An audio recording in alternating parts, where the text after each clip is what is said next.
நல்லா இருக்கிறீங்களா? நல்லா இருக்கிறீங்களா? சாப்பிட்டீங்களா?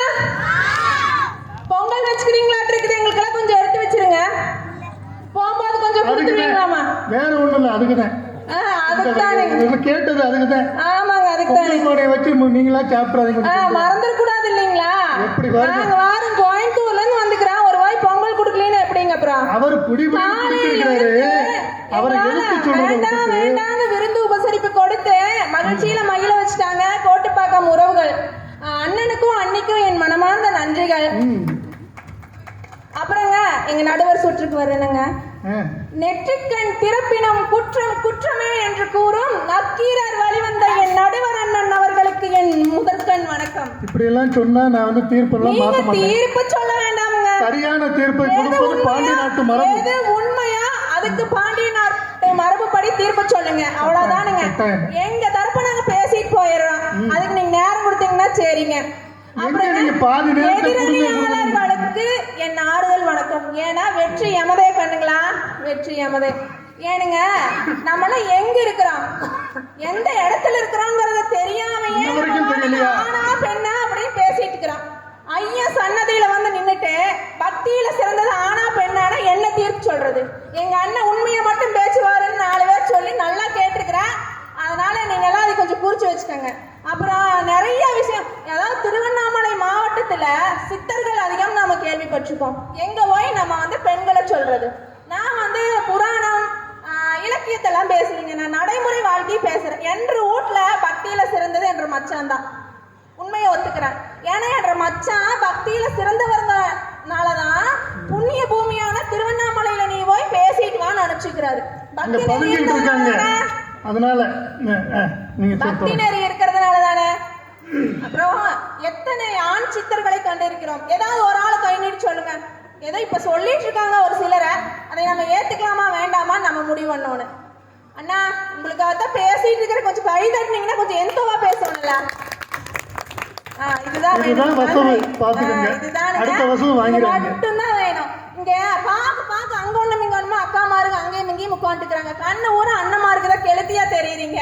அப்புறம் அண்ணமாரு கிட்ட தங்கச்சி கேட்கறது முறைதானே? அது சரிங்க.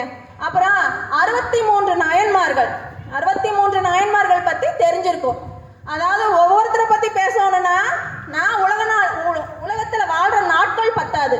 அத்தனை பேர்த்த பத்தி பேசணும்னா சுலபமா ஒருத்தரை பத்தி மட்டும் நான் பேசுறேன். குங்குளிய களைய நயனார் அப்படின்னு ஒரு சித்தர் இருந்தார். அவர் வந்து மிகப்பெரிய செல்வந்தார். அதாவது உங்கூட்டு சொத்து எங்கூட்டு சொத்து இல்ல, அத்தனை சொத்து வச்சிருந்தவர் அவர். அவருக்கான பெரிய வேலையே அப்பன் ஈசனுக்கு தினமும் வாசனை குங்குளியங்களை போட்டு தூப ஆராதனை செய்யறதுதான் அவரோட வேலையே. அந்த வேலைக்காக அவரது சொத்துக்களை முழுவதுமாக இழந்துதான் செஞ்சாரு.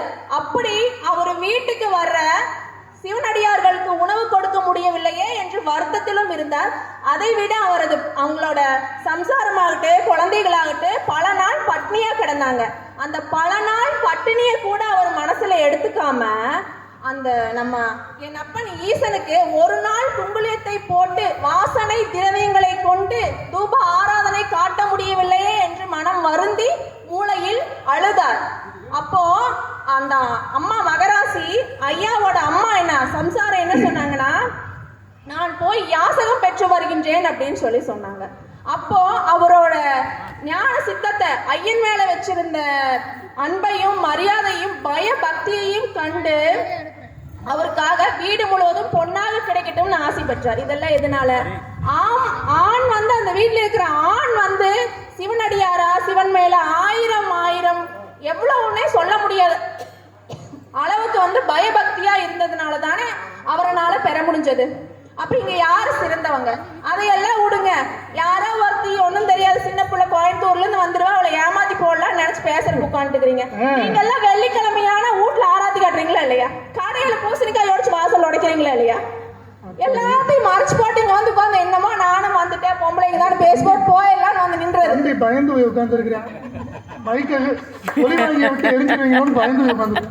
அதான் பயமெல்லாம் இல்லைங்க, எல்லாம் தெரியும். எதுதான் உண்மை எதுதான் பொய்யும் தெரியாம அவங்களுக்கு தெரியாது நடுவர். உங்களுக்கு தெரியுமில்ல. அதாவது சீர்கேன வெள்ளிக்கிழமையான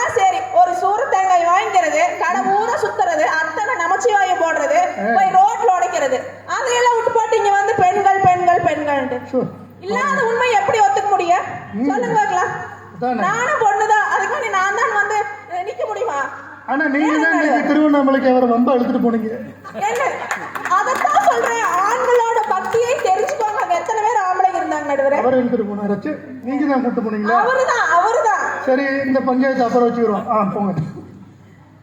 அதத்தான் நான் சொல்றேன், அண்ணனே வீட்டுல வெள்ளிக்கிழமையான அவருதான் தீயம் போடுறாரு, பூசாமந்தல விலைக்கு வைக்கிறாருன்னு அண்ணியே சொல்றாங்க. அதை விட்டுப்பாட்டு இங்க வந்து பெண்கள் வந்து நின்னுட்டு இருந்தா என்னதான் பண்றதுன்னு சொல்லுங்க. உங்க தம்பி உங்க அண்ணன் வந்து பேசணுமா? நேரம் முடிஞ்சிருச்சுன்றாரு. என் ரூட்ல எல்லாம் எங்க மச்சான் தான் வெள்ளிக்கிழமையான எல்லா பூசையும் பண்றாரு. அதை விட்டுப்பாட்டு நான் வந்து எங்க மச்சானுக்கு சப்போர்ட் பண்ண நான் தான் வந்து சொல்லிட்டு வீட்டுக்கு போய் யார் அடி வாங்குறது? பஞ்சாயத்து பண்றது சொல்லுங்க பார்க்கலாம். அத மார்கழி மாசமெல்லாம் ஆகி போச்சுன்னா காலையில 5 மணிக்கு அலாரம் வச்சு எந்திரிச்சுவாரு எங்க வீட்டுக்காரரு.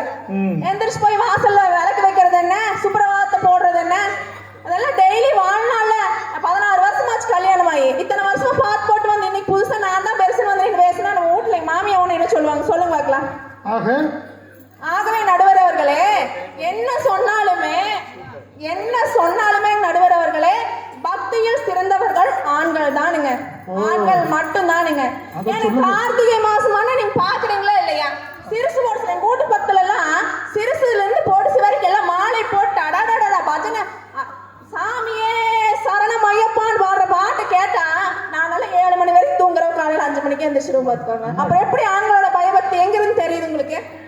அதையெல்லாம் விட்டு போட்டு பெண்களே ஏன்னா